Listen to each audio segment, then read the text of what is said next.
By April 29, 1945, Adolf Hitler's world had collapsed. Trapped 55 feet underground in the claustrophobic Führer bunker beneath Berlin's Reich Chancellery, the 56-year-old dictator was a shell of his former self. The air stank of diesel fumes and desperation, while Soviet artillery shook the bunker's walls like a death knell. Please watch until the end, and if you love it, please like, comment, and subscribe to the channel. Let's continue. Dressed in a stained gray military jacket and black trousers, his Iron Cross medal dangling limply, Hitler's trembling hands betrayed the advanced stages of a Parkinson's-like condition. His once fiery speeches were now reduced to muttered rants about betrayal and defeat. The day began with a grim lunch at 12:30 p.m. Hitler slurped spaghetti with tomato sauce, his favorite dish, while Eva Braun, his 33-year-old companion, sat nearby in a sleek blue dress, chain-smoking in silence. Around them, aides exchanged nervous glances as Hitler raged against his generals, blaming them for Germany's imminent collapse. By 2 p.m., he dictated his final will and testament to Secretary Traudl Junge,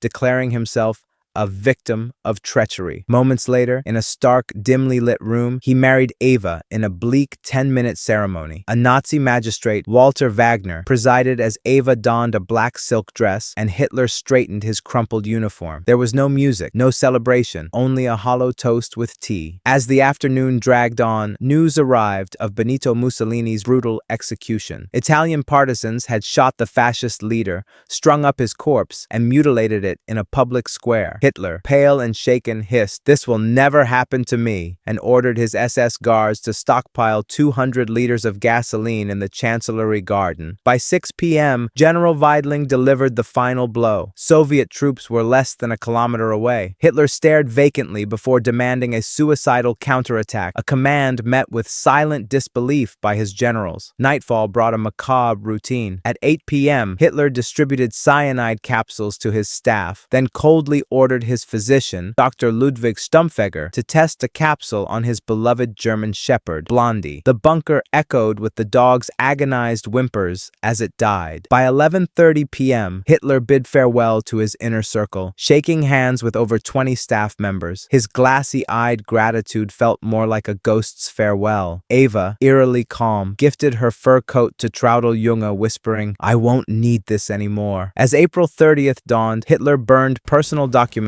including childhood photos, in his study. Eva changed into a black dress adorned with pink roses, Hitler's favorite, while Soviet shells pounded the streets above. At 2 a.m., Hitler met Joseph Goebbels and Martin Bormann for the last time, appointing Admiral Karl Dönitz as his successor. Goebbels, weeping, vowed to die alongside his wife and 6 children. By 4 a.m., Hitler nibbled on a final meal of bread and soup, complaining of dizziness. At 3:15 p.m., after a quiet goodbye to Magda Goebbels, Hitler and Eva retreated to his private study. Outside, SS guard Otto Günsche stood sentry. Moments later, Hitler bit into a cyanide capsule and shot himself in the right temple with a Walther PPK pistol. Eva crushed her cyanide capsule between her teeth, collapsing beside him. By 3:45 p.m., Günsche opened the door to a scene of horror. The room reeked of gunpowder and bitter almonds, Hitler's face obliterated by the bullet, Eva's body slumped against his. By 4 p.m., their corpses, wrapped in gray blankets, were carried to the garden, doused in gasoline, and set ablaze